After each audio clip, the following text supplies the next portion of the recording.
Hey, teachers. I have three other awesome printable graphic organizers that would work with literally any lesson. This is the second part though. You can watch part one for the first three worksheets. I'll keep the link down below. Without further ado, let's go.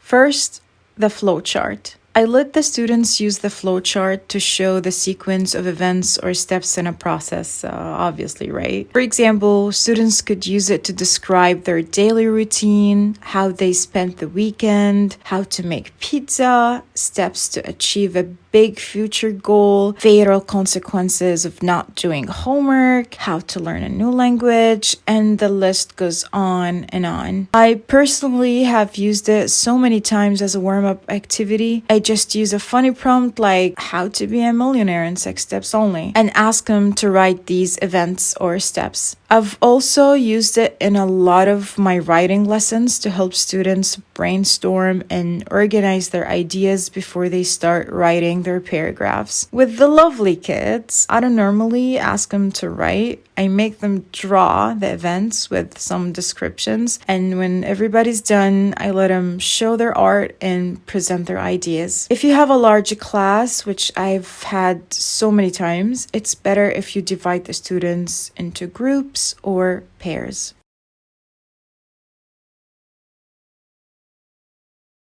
Two is the know, wanna know, learned chart. I know this chart looks and sounds super boring, but it's great to wrap things up, and you're basically killing 3 birds with one stone. Students will share their prior knowledge about a certain topic, what they personally want to know about it, and finally summarize what they've learned about it. Here are a couple of ways to make it fun though. Put them in groups, hand each group one copy, and make them work together on it. Use it for other lessons besides reading and speaking. For example, I love to give it to students before I teach grammar. Like, what do you know about the passive voice? Or what are the things you wish to know about the second conditional? Or what did you learn about the present perfect tense? And can you provide me with some examples? And stuff like that. I'm sure you will know your way around it. Finally, if you think you won't have time to do such an activity in class, you can assign it as homework and do it together next to class, which will also be a great revision for what they've learned. For instance, I once did this evil trick with my students. I wrote on the board like a bunch of random topics like these, and I asked every 2 students to choose one. Then I gave them a copy of the worksheet and asked them to answer the first 2 questions only about the topic they've chosen. After they finished, I tell them that the questions or the things you want to know about this topic is going to be your lovely assignment for next class. You're gonna go home,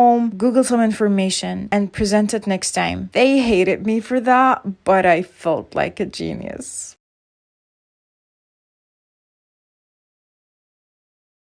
3, and lastly, is the 4x4 or 5x5 matrix. You can go absolutely creative with these charts. I like to use them to review verb forms. For example, I ask the students to write 16 random verbs in the boxes. Then I ask them to write the second or the third form of these verbs depending on the lesson I'm teaching. Or with adjectives, I ask them to think of 16 adjectives, and then I let them write the comparative or the superlative forms of these adjectives. I also enjoy beginning my class with a cool warm-up activity using this organizer. I get into the class, give each student a copy, and I'll be like, today's word is boring. And I ask the students to fill these boxes with what boring is to them, like examples, ideas, people, food. I give them some time and then they share their answers. Most of the answers for boring are always homework, school projects, studying, exams. I mean, I can't really disagree with that.